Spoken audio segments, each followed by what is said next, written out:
11. New York? New York. After we left NY, I kept in contact with Mary. I flew back to NY to be with her more than 5 times after the awards. We had chemistry, and the conversation was good. If I didn't love my girl so much, we would have really been on something serious. The next time I flew into New York, my flight stopped for a layover before I got to Rochester. I was flying in to work with Devontae Swing of Jodeci. When she found out that I was at the airport, she came and picked me up. She wanted to go and get something to eat and spend some time with me before I left. I ended up missing my flight, but that was part of her plan. She had already booked a room. When we got to the room, she was drunk as hell. That was another reason I couldn't get with her on some real shit. Soon as we hit the room, she ran and got in the shower. When she was done showering, she came out of the bathroom with nothing on but a hotel shower robe. She had a glass of champagne in her hand and the bottle under her arm. She got in the bed and proceeded to go down on me. I was laid back on the bed, smoking the good green that she had gotten for me. She was stroking me with her mouth while I smoked. Boy, I was hooked. She told me that even though she was on her period, she still wanted to have sex. Initially, I was grossed out, but I smashed that ass anyway. It was messy, and there was blood everywhere. It looked like a scene from Murder Was the Case. It was so bad that me and Bloody Mary ended up changing rooms. In the morning, she woke up and arranged for a car service to pick me up so that I could go to Rochester to work with Devontae. When I got there, Devontae sent some of his people to the airport to pick me up. When we got to the studio, Devontae was sitting at the keyboard playing. He got up and ran over to me and gave me a hug and said, "Nigga, welcome to the basement." There, he introduced me to Missy Elliott and her group, Sista, and to Static and his group, Playa, Timbaland and Magoo, and Genuine. We listened to a lot of music that night, and even chilled for a minute.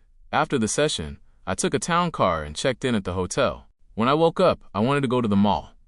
I still had about $5,000 to $6,000 left from what Suge had given me. I called up Genuine to show me where the mall was. We shopped our asses off. We spent everything but $60. It was a good thing that Suge called to check on me. He would always ask me if I had money. I told him that I did. When he asked how much, I had to hurry up and make up a number because I hated asking him outright for money.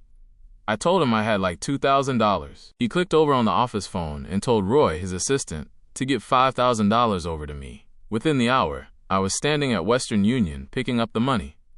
We had to put some in other people's names because I had received more than the allowed amount. Back at the studio, Devontae played a song called Slip and Slide and another song called It's All About You. An hour later, we were recording, and Genuine and I were both laying backgrounds for the song. It took me about 4 days to record the lead vocals. By that time, Genuine and I had become friends. We bonded like brothers. Even when I went back home, we made sure we kept in touch with each other. We would always keep each other encouraged. I remember when some things popped off for him and he didn't know what move to make, we prayed together. I told him, after we prayed, that when you get these types of opportunities, you have to respond to them the right way, especially if where you are and what you are doing isn't working. I wanted the music to happen for him. I really loved this dude. He was one of the realest people I had met. He came to LA a couple of times, and I brought him to the studio to give him a little taste of Death Row and how we kicked it. The next time that I saw him was when his video premiered. I was so happy for him. Even though he was separating from Devontae, I still celebrated him. After all the praying and tears, he was finally where he wanted to be, and the world was going crazy over him. When I returned to LA, I went directly to Suge's house. I wanted to play the songs for him. He immediately fell in love with Slip and Slide. Every time we got together and talked about the song or the video, he would say, "You've got to do this on the water, in the ocean." He'd ask me, "Can you walk on water?" Chapter 12. Mother's Day without her. Needless to say, losing my mother wasn't something I could get over. It was tough to deal with the loss. So when I got the call from Suge to be a part of what would become an annual Mother's Day event, I was a bit apprehensive. But when Sugi called, I answered. We were going to perform and feed 1,000 women and children at the Beverly Hills Hilton Ballroom.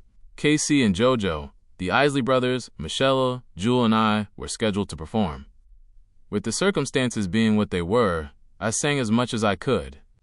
It was my very first Mother's Day without my mom. I was feeling sad, but I wanted to do it for my mother.